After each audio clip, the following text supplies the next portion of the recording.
Halo semua.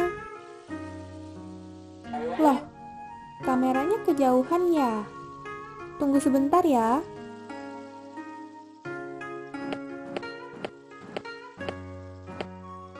Nah, begini kan enak. Perkenalkan, saya Friska yang akan menemani kalian di dalam video ini. Pada video kali ini, saya akan membahas mengenai tradisi Tionghoa yang ada di Bangka. Nah, mari kita mulai.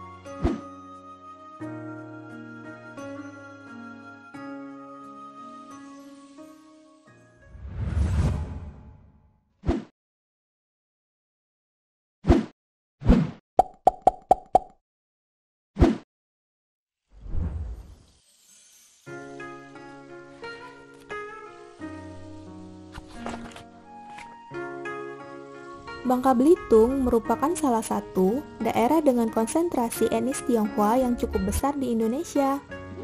Sebagian besar etnis Tionghoa di Bangka didominasi oleh orang Hakka dengan minoritas orang Minang atau Hokkien. Penyebaran etnis Tionghoa di Bangka juga membawa serta tradisi Tionghoa ke Pulau Bangka. Hingga saat ini, masih banyak masyarakat Tionghoa di Bangka yang masih rutin menjalani tradisi Tionghoa ini. Yuk, kita lihat apa saja tradisi tersebut. Imlek atau Tahun Baru Cina biasanya dirayakan pada tanggal 1 dengan 1 penanggalan lunar. Masyarakat Tionghoa di Bangka biasanya menyebut Imlek dengan sebutan Kongyan. Untuk menyambut Imlek, mereka bahkan sudah mempersiapkannya dari jauh hari. Hal yang dilakukan adalah seperti membersihkan rumah, menyapu halaman, mencuci dinding rumah, dan membersihkan debu-debu di dalam dan di luar rumah. Lalu tidak lupa juga, mereka juga membuat kue untuk Imlek. Satu hari sebelum Imlek, biasanya disebut dengan Samsip Ampu. Saat Samsip Ampu, siang harinya mereka biasanya sembahyang para leluhur yang sudah meninggal dengan menyajikan beberapa persembahan seperti buah, daging, sayuran, kue, nasi, dan minuman berupa teh dan arak.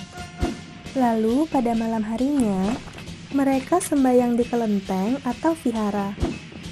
Beberapa masyarakat di Bangka ada juga yang membuka pintu utama sampai pagi.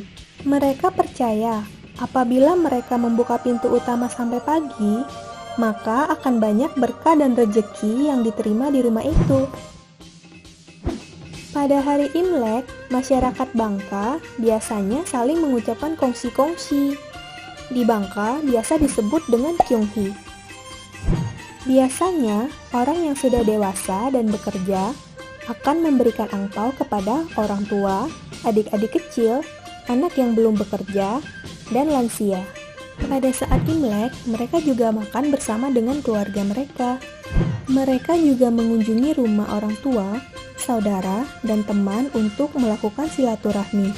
Saat Imlek di Bangka, mereka tidak selalu menyajikan buah jeruk seperti pada umumnya.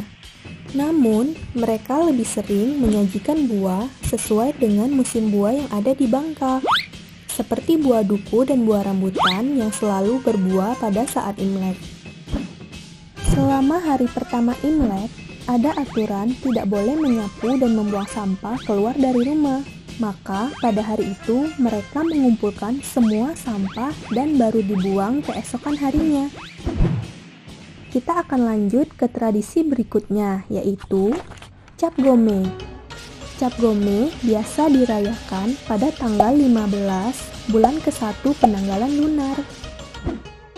Biasanya, masyarakat di Bangka akan memasak kue keranjang saat Cap Gome. Kue keranjang ada yang disajikan dengan taburan kelapa parut atau digoreng dengan tepung.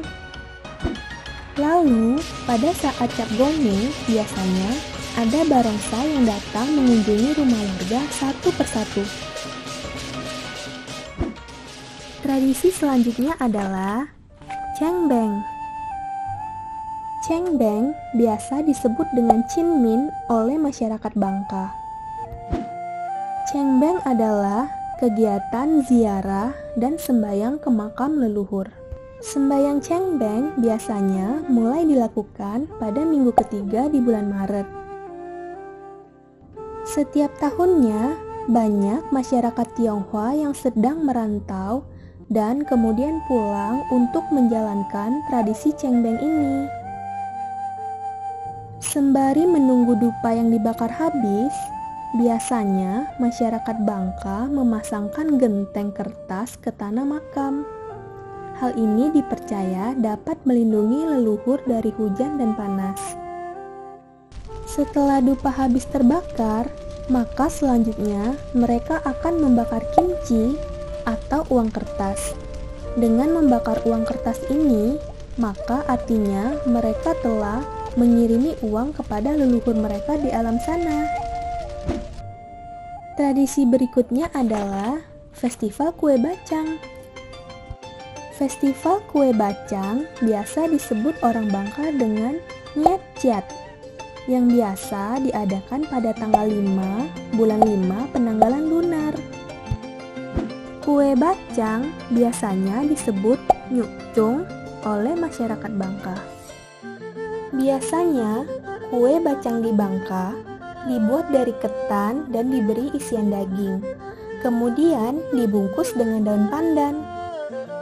Selain membuat kue nyukcung, pada saat nyecet, tepat jam 12 siang, biasanya masyarakat Bangka banyak yang mendirikan telur.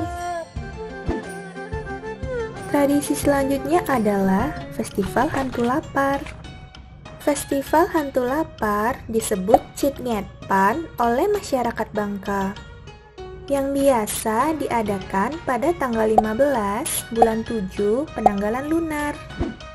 Pada saat Cit Nget Pan, biasanya masyarakat Bangka akan melakukan tradisi Ciong Siku atau sembahyang rebut. Yang paling menarik saat Cit Nget Pan adalah patung Tai Seja, yaitu patung dewa raksasa penjaga arwah hantu lapar. Lalu pada saat Cit Nget Pan juga dilakukan acara pelalangan payung yang ada pada patung Tai Seja, yang biasanya mencapai harga jutaan. Karena payung ini dipercaya dapat membawa berkah bagi yang memilikinya. Tepat jam 12 malam, warga akan mulai berebutan sesajian untuk para hantu lapar.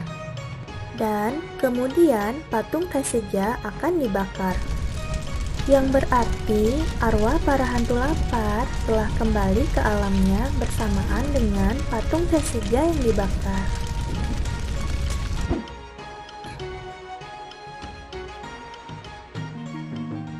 Tradisi selanjutnya adalah perayaan Kue Bulan. Perayaan Kue Bulan biasanya disebut Pat Nget Pan oleh masyarakat Bangka, yang biasa diadakan pada tanggal 15 bulan 8 penanggalan lunar. Pada saat perayaan Kue Bulan, biasanya masyarakat Bangka sembahyang di kelenteng.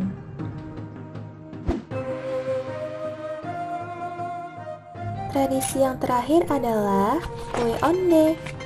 Kue Onde biasa disebut Siakjan oleh masyarakat Bangka, yang biasa diadakan pada tanggal 22 Desember.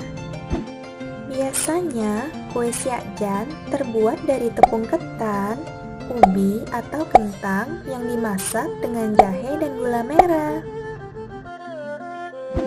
Nah, itulah tradisi Tionghoa yang ada di Bangka. Saya berbagi informasi ini agar teman-teman semua dapat mengetahui bagian dari budaya Indonesia. Terima kasih banyak telah menonton video ini.